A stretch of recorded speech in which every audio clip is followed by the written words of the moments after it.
প্রিয় দর্শক এবং শ্রোতা,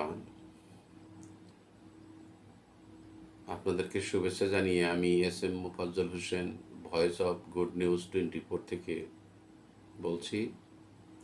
আশা করি আপনারা ভালো আছেন। আজকে আমি আপনাদের কাছে দুইটি বিষয় আমি উপস্থাপন করব। আশা করি আপনারা বিষয়গুলো গভীরভাবে ভাববেন এবং একটু সামাজিক যোগাযোগ মাধ্যমে সার্চ দিয়ে দেখবেন এবং আমার এই কথাগুলোর সাথে একটু মিলিয়ে নেবেন। যাই হোক, আমি কথা না বাড়িয়ে কথা শুরু করছি। কথিত আছে, সোমনাথের প্রথম মন্দিরটি খ্রিস্টের জন্মের আগে থেকেই বিদ্যমান ছিল। গুজরাটের বল্লভীর যাদব রাজারা 649 খ্রিস্টাব্দে দ্বিতীয় মন্দিরটি নির্মাণ করে দেন। 725 খ্রিস্টাব্দে সিন্ধের আরব শাসনকর্তা জুনায়েদ তার সৈন্যবাহিনী পাঠিয়ে এই মন্দিরটি ধ্বংস করে দেন। পরে পুনরায় আবার মন্দিরটি নির্মিত হয়। অসংখ্যবার মন্দিরটি লুট হয়েও অক্ষত ছিল। এখন যে প্রশ্নটা সেটা হলো যে সোমনাথের মন্দির লুণ্ঠন করেছে কে? সোমনাথের মন্দির লুণ্ঠন করেছে 1025 সালে গজনীর সুলতান মাহমুদ। এই প্রশ্নটা একটু খেয়াল রাখবেন। সোমনাথের মন্দির লুণ্ঠন করেছে গজনীর সুলতান মাহমুদ 1025 খ্রিস্টাব্দে। তো এখন আমি আপনাদের কাছে যে বিষয়টা উপস্থাপন করব সেটা হলো যে গত 13/5/2024 তারিখে আমাদের দেশে এসএসসি এবং সমমান পরীক্ষার ফল প্রকাশ হয়েছে। বিষয়টা খুব আনন্দের। পত্রপত্রিকায় ফলাওভাবে ছেলে মেয়েদের উচ্ছ্বাস উচ্ছলতা প্রকাশ করেছেন, দেখলে খুব ভালো লাগে, খুব সুন্দর। তারপরেও দু একটি কথা আপনাদের কাছে না বললেই নয়। এই পরীক্ষার পাশের হার ছিল আপনার মোট পাশের হার ছিল 83.04%, আর মোট জিপিএ 5 পাইছে 1,82,129 জন। 1,82,129 জন জিপিএ 5 এরা পেয়েছে। আর যারা জিপিএ 5 পান নাই বা পাস করেছেন কিংবা কেউ কেউ ফেল করেছেন, আমি তাদের প্রতি অত্যন্ত দুঃখ প্রকাশ করছি এবং তাদেরকে পুনরায় প্রস্তুতি নেওয়ার জন্য আমি বিশেষভাবে অনুরোধ করতেছি এবং তাদের গার্জেনদেরকেও আমি বলছি তারা যেন তাদের ছেলে মেয়েদেরকে আগামী পরীক্ষার জন্য প্রস্তুতি নেওয়ার সকল ব্যবস্থা গ্রহণ করেন। তো এখন কথা হলো যে কারণে আমি ঘটনাটার অবতারণা করতেছি সেটা হলো যে আজ হইতে 5 বছর পূর্বে মাছরাঙ্গা টেলিভিশনের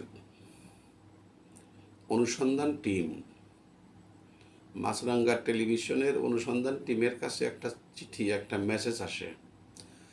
সেই মেসেজটা কি? মেসেজটা হলো যে বাংলাদেশের ঢাকা শহরে বহু কলেজ স্কুল থেকে জিপিএ 5 বিক্রি করা হয়। এটার পিছনে অসংখ্য লোক জড়িত আছে। এই কাজটার এই চক্রটা বহুদূর পর্যন্ত বিস্তৃত। আপনারা এই বিষয়টা নিয়ে একটু অনুসন্ধান করতে পারেন। যাই হোক, ভদ্রলোক আর নাম প্রকাশ করেন নাই। মাছরাঙ্গা টেলিভিশনের সাংবাদিকগণ অনেক চেষ্টা করে চিন্তাভাবনা করে তারা মাঠে নামলেন। মাঠে নেমে দেখলেন যে অনেক বড় বড় কলেজ ছাত্র শূন্য, শুধু সাইনবোর্ড সর্বস্ব, ছাত্র নেই। টেবিল ব্রেঞ্চ আছে কিন্তু ছাত্র নেই। আর সেখানে জিপিএ 5 পাওয়ার যে গ্যারান্টি এবং সার্টিফিকেট দেওয়ার ফলে যে টাকা পয়সা নেওয়ার যে লেনদেনটা হয় সেটা তারা উদ্ঘাটন করেন বিভিন্নভাবে। তারা তারা নিজেদেরকে গোপন রেখে ছদ্মবেশে সেই স্কুলে গার্জেনদের ছেলেমেয়েদের গার্জেন হিসেবে পরিচয় দিয়ে টাকা পয়সা ওই দিয়ে বিষয়টাকে প্রমাণ করেন। তারপরেও আমি বলবো যে আপনারা অনুগ্রহপূর্বক এই এই লেখাটা সার্চ দিয়ে দেখবেন যে কি ভয়াবহ এবং কত বিভৎসব একটা ব্যাপার আমাদের এই দেশে সেই আজ হতে 5 বছর আগে থেকে চলছিল, এখনও আছে কিনা আমি জানি না। তবে এই প্রত্যেকটা মানুষের চেহারা দেখবেন কত সুন্দর, কত স্মার্ট, কত হ্যান্ডসাম এবং কত ডেঞ্জারাস। তারা ডেঞ্জারাসভাবে কথাবার্তা বলে। সেই চ্যানেলটা হলো এরকমভাবে সার্চ দিবেন, GPA5 up for sale, GPA5 up for sale অনুসন্ধান, session 1 episode 4, GPA5 up for sale অনুসন্ধান, সেশন 1 এপিসোড 4। এই কন্টেন্ট এই শিরোনামে একটু সার্চ দিয়ে দেখলেই আপনারা আমি যে কথাগুলো বলতেছি সে কথাগুলো মিলে যাবে।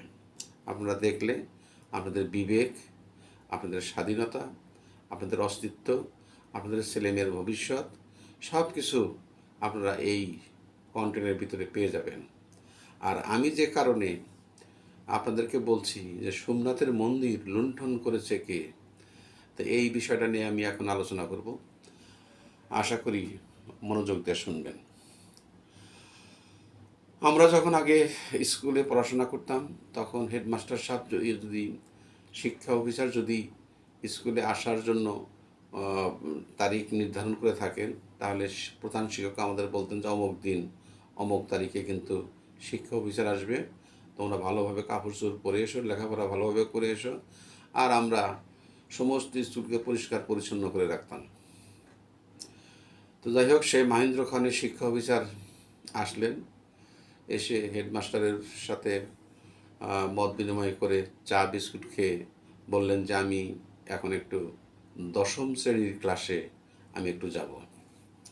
তো ওই সময়ে 10ম শ্রেণীর ক্লাসে তখন ইতিহাস পড়াচ্ছিলেন এক শিক্ষক। তো উনি যাওয়ার পরে সকল ছেলেমেয়েরা দাঁড়িয়ে তাকে সম্মান করলেন, সালাম দিলেন, শিক্ষকও সালাম দিলেন। তো এক পর্যায়ে শিক্ষা অফিসার ছেলে মেয়েদেরকে প্রশ্ন করলেন যে বলো তো সোমনাথের মন্দির লুণ্ঠন করেছে কে? তোমরা আজকে কি পড়তেছো, কি ইতিহাস পড়তেছো? আমরা ইতিহাস পড়াইতেছি স্যার।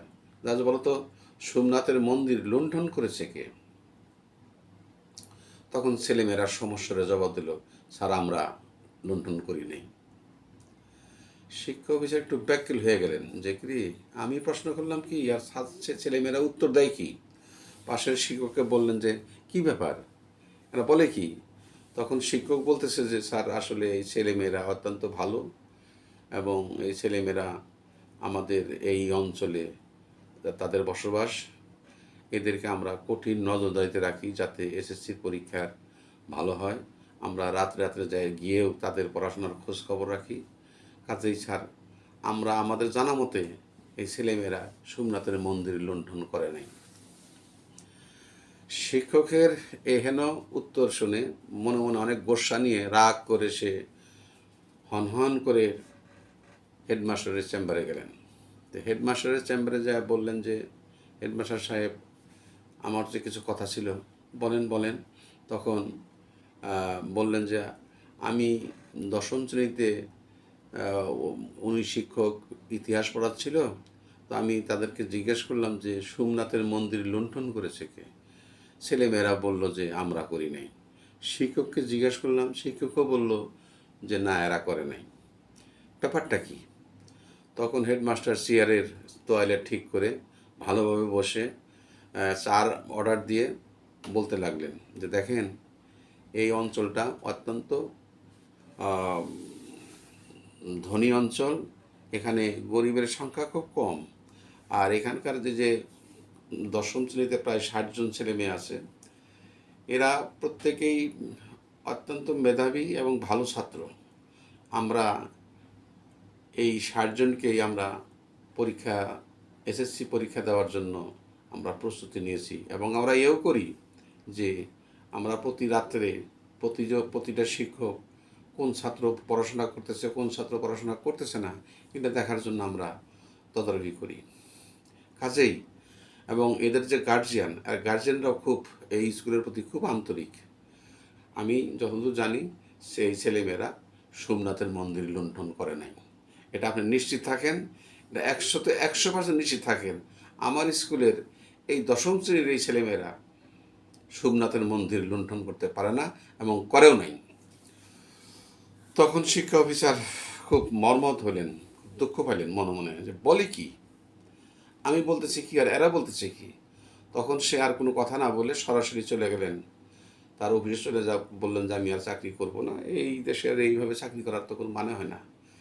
আমি শিক্ষা অফিসার, আমার ছেলেমেয়েরা এই ধরনের কথার উত্তর দিবে আর আমি সেখানকার শিক্ষা অফিসার হিসেবে থাকবো, এটা তো হতে পারে না। যাই হোক, আমি পদত্যাগপত্র নিয়ে আমি যাব, শিক্ষামন্ত্রীর কাছে যাব।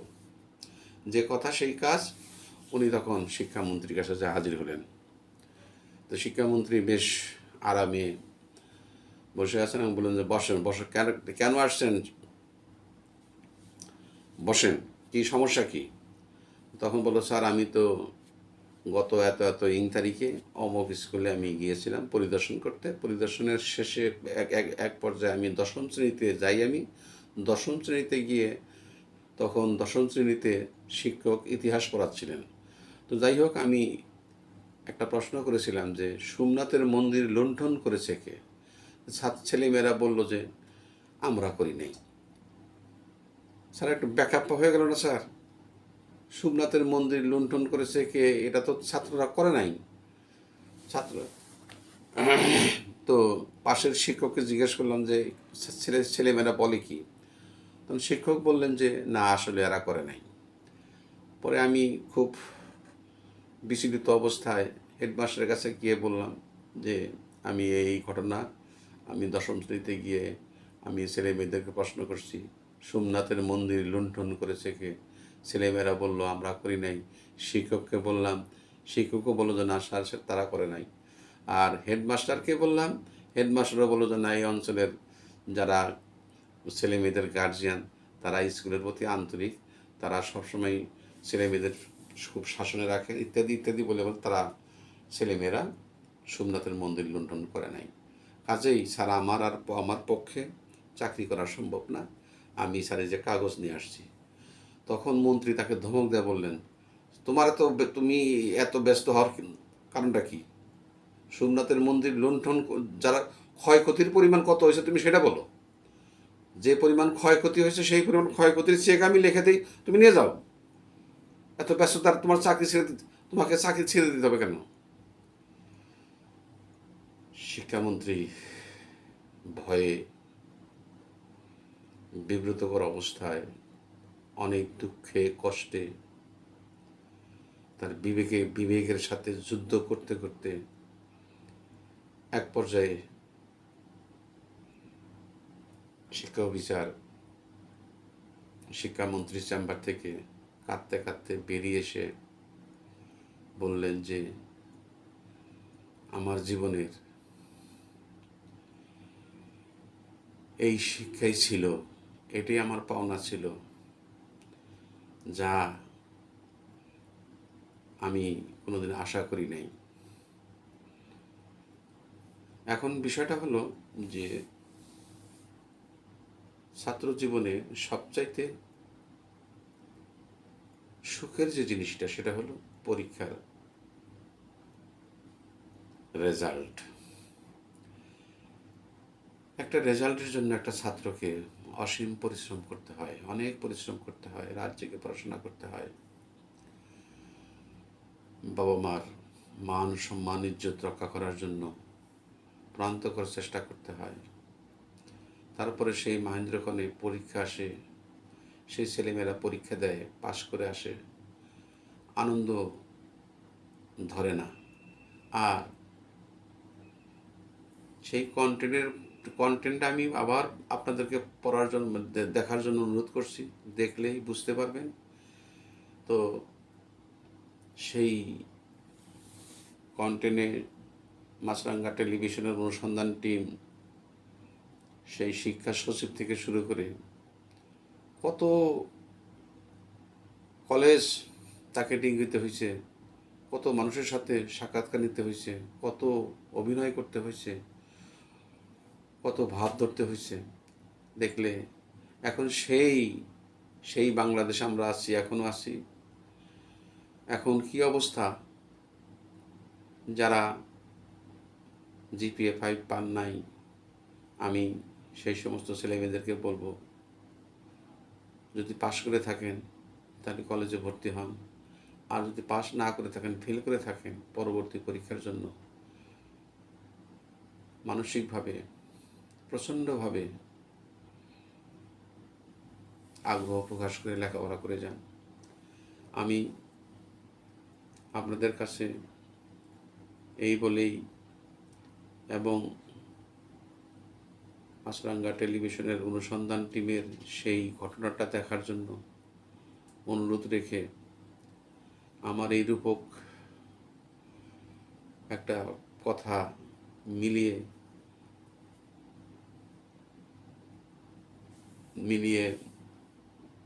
দেখবেন। আমি